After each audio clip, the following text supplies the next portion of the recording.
নমস্কার, আমি অসীম পাল। সনাতনের পদপ্রান্তে ইউটিউব চ্যানেলের 11তম অর্থাৎ 11 নম্বর ভিডিওতে আমি আপনাদের সকলকে আরও একবার স্বাগত জানাই। দেখুন, আমি প্রথমেই বলেছিলাম যে আমি সহজ করে বলবো, সাধারণ মানুষের ভাষায়। এখন অষ্টম, নবম, দশম কাকে বলে সবার মনে থাকে, কিন্তু 10-এর পর থেকে যদি বাংলা ভাষায় বলা হয় একাদশ, দ্বাদশ, ত্রয়োদশ, চতুর্দশ, পঞ্চদশ, এগুলোতে হয়তো অনেকেরই একটু সমস্যা হতে পারে। তার কারণ আজকাল তো বাংলা মিডিয়ামের থেকে ইংলিশ মিডিয়ামের ছাত্র সংখ্যা বেশি। কাজেই সাধারণ মানুষের মতন করে বলতে গেলে একাদশটা যে 11 নম্বর, এটাও বলে দেওয়ার প্রয়োজন আছে বলে মনে হলো। তাই আমি ঠিক করেছি যে এরপর থেকে প্রত্যেকটি ভিডিওর কত নম্বর সেটাও আমি একই সাথে বলে দেব। আজকের আলোচ্য বিষয় হচ্ছে গীতার 7ম অধ্যায়, যার নাম হচ্ছে জ্ঞান বিজ্ঞান যোগ। এখন এই অধ্যায়ে কি আছে সেটা বলার আগে জ্ঞান বিজ্ঞান বিষয়টা একটু বলে নেওয়া প্রয়োজন। এর আগে আমরা দেখেছি জ্ঞান কাকে বলে না, এককে জানার নাম জ্ঞান আর বহুকে জানার নাম অজ্ঞান। অর্থাৎ কি না, আমাদের চারপাশে যে বহু বস্তু রয়েছে যা দিয়ে জগৎ গঠিত, বিভিন্ন রকম জিনিস সেখানে রয়েছে, জড় পদার্থ, বিভিন্ন রকম জীবজন্তু, গাছপালা, গ্রহ তারা, এগুলো সবই যে আসলে একই ব্রহ্মবস্তু দ্বারা গঠিত, এইটি জানার নাম হচ্ছে জ্ঞান। ঈশ্বরই এইসব করেছেন এবং ঈশ্বরই এইসব হয়েছেন, এই জানার নাম হচ্ছে জ্ঞান। এবার প্রশ্ন হচ্ছে, তবে বিজ্ঞান কি? আমরা জানি বিজ্ঞান মানে সায়েন্স, কিন্তু বিজ্ঞান মানে অ্যাকচুয়ালি সায়েন্স নয়। মানে সংস্কৃত ভাষায় বিজ্ঞান বলতে ঠিক আমরা আজকের ভাষায় যাকে বিজ্ঞান বলি তাকে সংস্কৃত ভাষায় বিজ্ঞান বলা হয় না।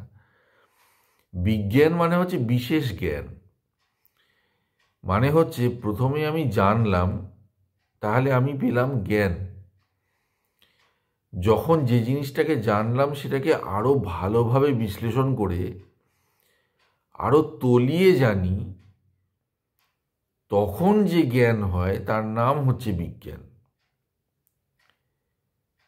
তো এর অনুপম উদাহরণ তো ঠাকুর শ্রীরামকৃষ্ণ দিয়ে গেছেন, যে কেউ দুধ শুনেছে, কেউ দুধ দেখেছে, আবার কেউ দুধ খেয়েছে। তাহলে যে দুধ জানে সে হচ্ছে জ্ঞানী, আর যে সেই দুধ খেয়ে হৃষ্টপুষ্ট হয়েছে সে হচ্ছে বিজ্ঞানী।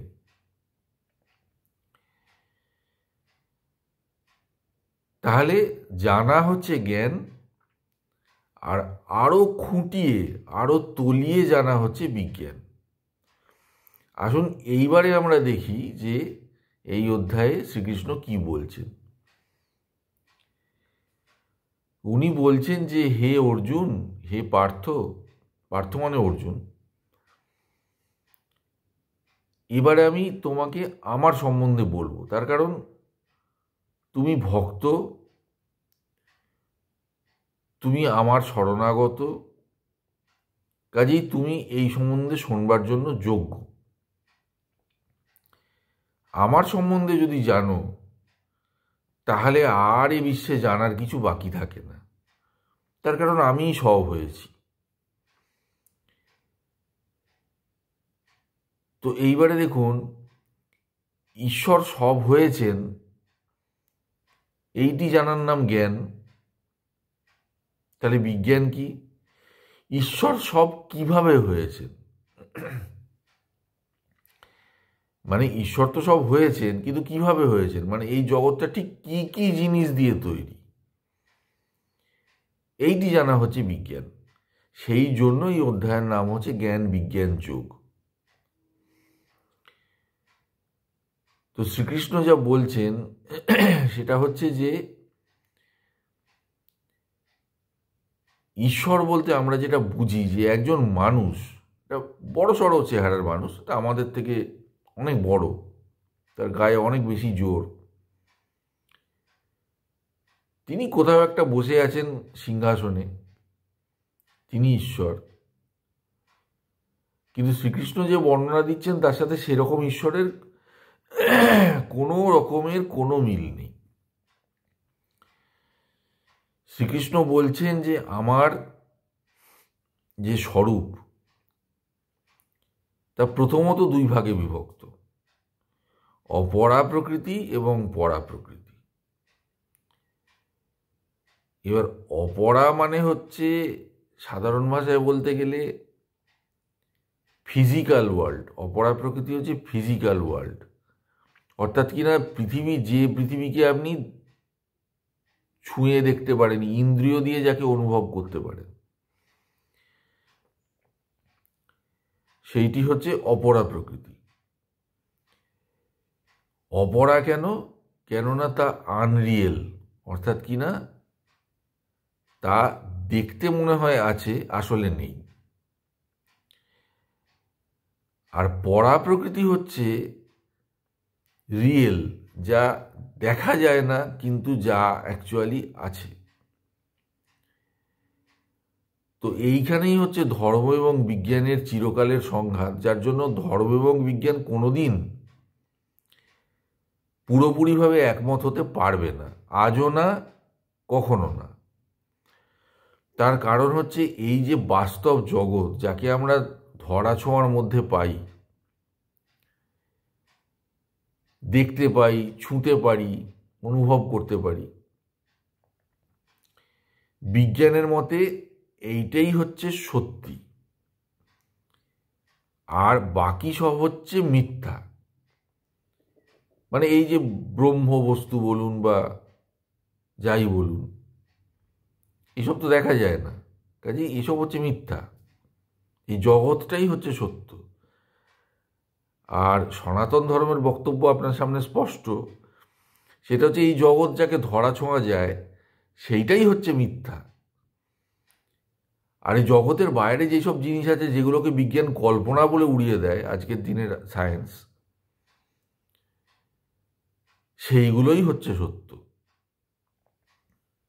এ তো একেবারে উল্টো পজিশন, কাজেই ধর্ম আর বিজ্ঞান কোনোদিনই মিলবে না, ও আশা ছেড়ে দিন। তা যাই হোক, আমরা আমাদের আলোচনায় ফিরে আসি। তাহলে কি হলো যে ঈশ্বর বলতে যা আমরা বুঝি তা প্রথমত দুরকম, অপরা এবং পরা। অপরা মানে হচ্ছে কীরকম? তো বলছেন যে 8 রকম জিনিস নিয়ে এই বাস্তব জগৎ, যাকে তুমি দেখতে পাচ্ছ, মানে যেটা হচ্ছে আমার অপরা প্রকৃতি, সেটা তৈরি হয়েছে। যে 8 রকম জগৎ, 8 রকম বস্তু কি? ক্ষিতি, অপ, মরুত, তেজ, বোম, মন, বুদ্ধি, অহংকার।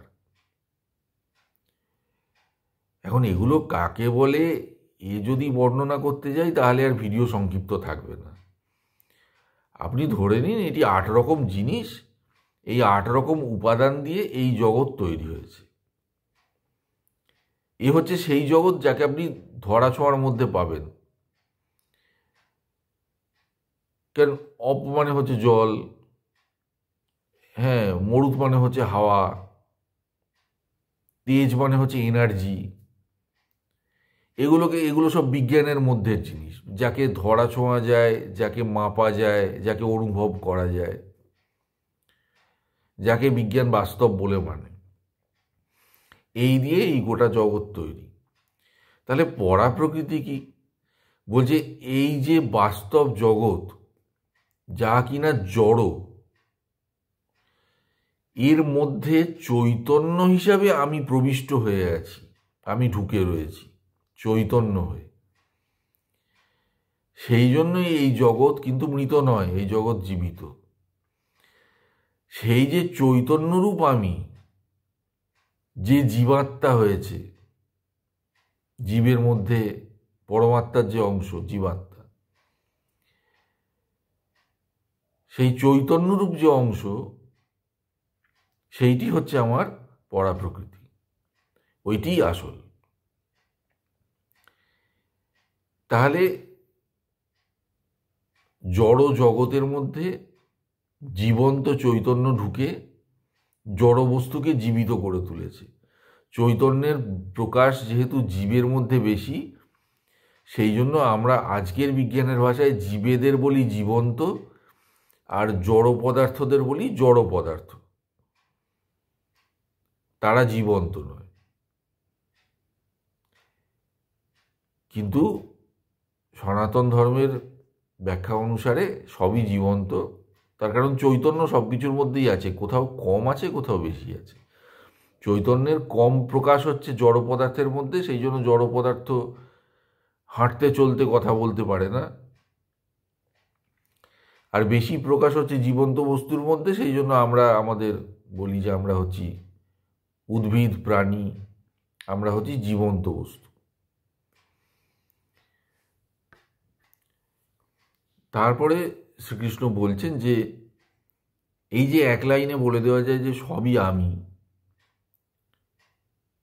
উনি এইভাবে না বলে একটু উদাহরণ দিয়ে দিয়ে বলছেন যে এইটিও আমি, এইটিও আমি, এরকম বিভিন্ন উদাহরণ তিনি দিয়েছেন। এবং উনি বলছেন যে এই যে আমার পরা প্রকৃতি, মানে এই যে আমার চৈতন্য স্বরূপ, সমগ্র সৃষ্টি এর মধ্যেই রয়েছে। যে হে অর্জুন, আমাকে তুমি সনাতন বীজ বলতে পারো, মানে আমি হচ্ছি সেই বীজ যার থেকে এই সমগ্র সৃষ্টি নামক যে বৃক্ষ তা উৎপন্ন হয়, এবং একদিন সেই বৃক্ষ এই বীজের মধ্যেই আবার বিলীন হয়ে যায়। তার মানে আমি হচ্ছি এই জগতের সৃষ্টি এবং ধ্বংস, এই দুইয়ের মধ্যে, এই দুইয়ের মূল আমি। কাজে আমাকে যদি কেউ এইভাবে জানতে পারে, এ হচ্ছে বিশেষভাবে জানা, তাহলে আর তার জানবার কিছুই বাকি থাকে না। প্রথমে তো সে এক লাইনে জানলো যে আমিই সব, আমি কিভাবে সব, সেইটা হচ্ছে বিজ্ঞান। যে আমার সংক্রান্ত জ্ঞান এবং বিজ্ঞান জানা হয়ে গেলে আর কিছু জানার বাকি থাকে না। এইবারে প্রশ্ন হচ্ছে যে তাহলে এই যে এতক্ষণ ধরে, এতদিন ধরে বলা হলো যে সত্য রজ তম তিন গুণ দ্বারা প্রকৃতি সৃষ্টি হয়েছে, এবং এই তিন গুণ নিয়েই জগৎ, এবং যিনি তত্ত্বদর্শী, যিনি জীবনমুক্ত কর্মযোগী, তিনি বোঝেন যে এই গুণই তার কাজ করছে নিজে নিজে, আমি এখানে কিছু করছি না। সেই জন্যই তো তিনি যখন কাজ করেন তখন সেই কর্মের ফল তার উপরে বর্তায় না। তাহলে সেই তিন গুণ কোথায় গেল? তা শ্রীকৃষ্ণ তাতেও আসছেন। উনি বলছেন এই যে সত্য রজতম তিন গুণ যা তুমি প্রকৃতির মধ্যে দেখতে পাচ্ছ, এ হচ্ছে আমার মায়ার অংশ।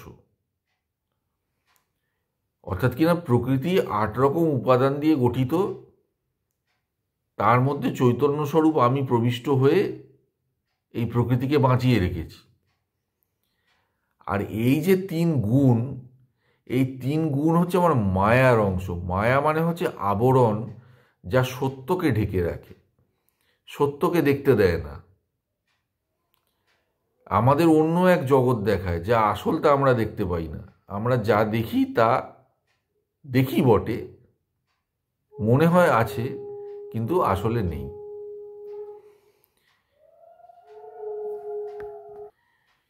এবং যারা পাপ কর্ম পরায়ণ অসুর স্বভাব সম্পন্ন ব্যক্তি হয়, তারা এই মায়াতেই ভুলে থাকে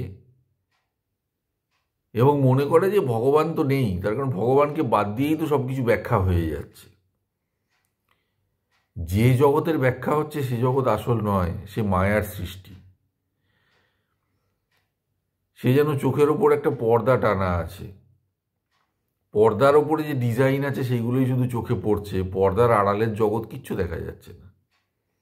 কেউ যদি মনে করে এই পর্দাটাই সত্যি, তাহলে সে তাই নিয়েই থাকবে, সে তার আড়ালের জগৎ খুঁজতেও যাবে না, আর কেউ যদি বলে এর আড়ালে জগৎ আছে তা বিশ্বাসও করবে না। এই হচ্ছে সেই সায়েন্স এবং ধর্মের মধ্যে যে বিরোধ, যা হাজার হাজার বছর ধরে চলে আসছে। হাজার হাজার বছর আগে তার ব্যাখ্যা গীতাতে লিখে রাখা আছে, দুর্ভাগ্যবশত তাকেও কখনো পড়ে দেখেনি। এরপরে সপ্তম অধ্যায়ের 16 নম্বর শ্লোকে শ্রীকৃষ্ণ বলছেন যে 4 রকমের মানুষ আছে যারা আমাকে ডাকে। যারা পাপী তারা ডাকে না, সে তো কথা হয়ে গেল। তাহলে কারা ডাকে? যারা ডাকে তাদের আবার 4টি রকম আছে: আর্ত, জিজ্ঞাসু, অর্থার্থী এবং জ্ঞানী। আর্ত মানে যে বিপদে পড়েছে, সে বলছে হে ভগবান আমাকে বাঁচাও। তার বেশি জানার ইচ্ছে টিচ্ছে কিছু নেই, তার আপাতত যে বিপদ থেকে বাঁচতে চায়, আমাকে বাঁচাও। জিজ্ঞাসু মানে হচ্ছে যার মনে প্রশ্ন জেগেছে যে এইসব কি, এই জগৎ কি, আসলে কি, মানে যে জ্ঞান বিজ্ঞান এইসব জানতে চাইছে আর কি, জগতের সম্বন্ধে, ঈশ্বরের সম্বন্ধে। অর্থার্থী মানে হচ্ছে যার কিছু প্রয়োজন আছে, অর্থেরই প্রয়োজন তা নয়, কোনো জিনিস যদি তার কারোর প্রয়োজন হয় সেটা যে চাইছে সে হচ্ছে অর্থার্থী, যে হে ভগবান আমাকে এইটি পাইয়ে দাও। আর জ্ঞানী হচ্ছে মানে যে জেনে ফেলেছে ঈশ্বর কি, সে তখন ডাকে। তার ডাকার মধ্যে কিন্তু কোনো স্বার্থ নেই। প্রথম 3 জনের মধ্যে কিছু না কিছু স্বার্থ আছে। যে আর্ত সে বাঁচতে চাইছে, যে জিজ্ঞাসু সে জানতে চাইছে, যে অর্থার্থী সে কিছু চাইছে, ধন সম্পদ হোক বা কিছু একটা তার প্রয়োজনের জিনিস যেটা তার কাছে নেই কিন্তু তার লাগবে, সে চাইছে। জ্ঞানী ঈশ্বরকে স্মরণ করে বটে কিন্তু কিছু চায় না, সে তো জেনেই ফেলেছে সব, তার তো সব কিছু পাওয়া হয়েই গেছে, আর কি চাইবে। সেই জন্য শ্রীকৃষ্ণ বলছেন যে দেখুন, এই 4 জনই মহান যারা আমাকে ডাকে, কিন্তু এদের মধ্যে জ্ঞানীই শ্রেষ্ঠ। তার কারণ সে কিছু জন্যে আমাকে ডাকে না, আমাকে ভালোবাসে তাই ডাকে। আর একটা শ্রীকৃষ্ণ এখানের মজার কথা বলছেন, সেটা হচ্ছে যে ঈশ্বর তো তিনি, কিন্তু অনেক ছোট ছোট ভগবান আছে যারা ছোট ছোট জিনিসের চাহিদা পূরণ করতে পারে। যেমন ধরুন, যদি কেউ ধন সম্পত্তি চায় সে মা লক্ষ্মীর পূজা করবে, যদি কেউ বিদ্যা চায় সে সরস্বতীর পূজা করবে। উনি বলছেন লোকে কামনা বাসনায় ভুলে এই ছোট ছোট দেবতাদের পুজোর মধ্যেই নিজেদের সীমাবদ্ধ রাখে, এবং তাতে সমস্যা যেটা হয় সেটা হচ্ছে আমাকে জানতে পারে না, এটা বুঝতে পারে না যে এই ছোট ছোট দেবতা, আমিই এইসব ছোট ছোট দেবতা হয়েছি, এবং যা তারা দিচ্ছে মনে হচ্ছে সেগুলো তারা দিচ্ছে না, তাদের রূপ ধরে আমিই দিচ্ছি। যার জন্য উনি আরেক জায়গাতে বলছেন যে হাজার হাজার মানুষের মধ্যে হয়তো একজনের কখনো ইচ্ছে হয় যে আমি ঈশ্বরকে জানব, এবং যাদের আবার ইচ্ছে হয় সেরকম হাজার হাজার মানুষের মধ্যে হয়তো কোনো একজন হবে যিনি সত্যি সত্যি আমাকে জানতে পারেন। তাহলে বাকিরা কি জানে? এইটা হচ্ছে মজার প্রশ্ন।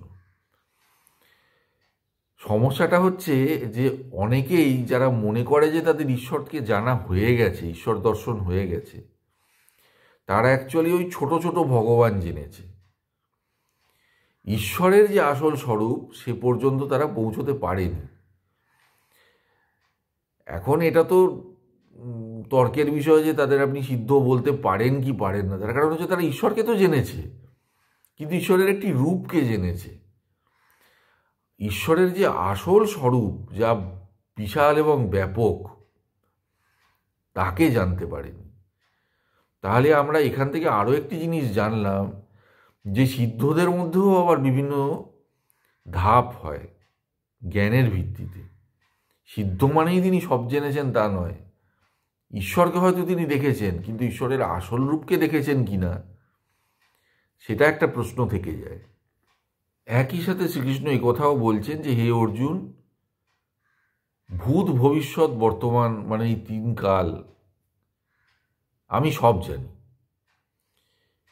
কিন্তু সমস্যাটা হচ্ছে যে আমাকে কেউ জানে না। যে আমাকে জানে তার আর জানার বাকি থাকে না। জানা মানে শুধু জ্ঞান নয়, বিজ্ঞান। ঈশ্বর সব হয়েছেন, কিভাবে হয়েছেন এইটি যে পুরো বুঝেছে, সেই পুরো বুঝেছে। আর বাকি যারা বুঝেছে তারা বুঝেছে, কিন্তু পুরো বোঝেনি, কিছুটা বুঝেছে। তো আমাকে মার্জনা করবেন, আজকের ভিডিওটি একটু লম্বা হয়ে গেছে, আমি এর থেকে সংক্ষিপ্ত করতে পারলাম না। তাহলে 7ম অধ্যায় এখানেই শেষ হলো। পরের দিন 8ম অধ্যায়ের আলোচনা হবে। আজকের ভিডিও এই পর্যন্তই। আপনারা সবাই ভালো থাকুন, সুখে শান্তিতে থাকুন, ঈশ্বরের কাছে এই প্রার্থনা করি। নমস্কার।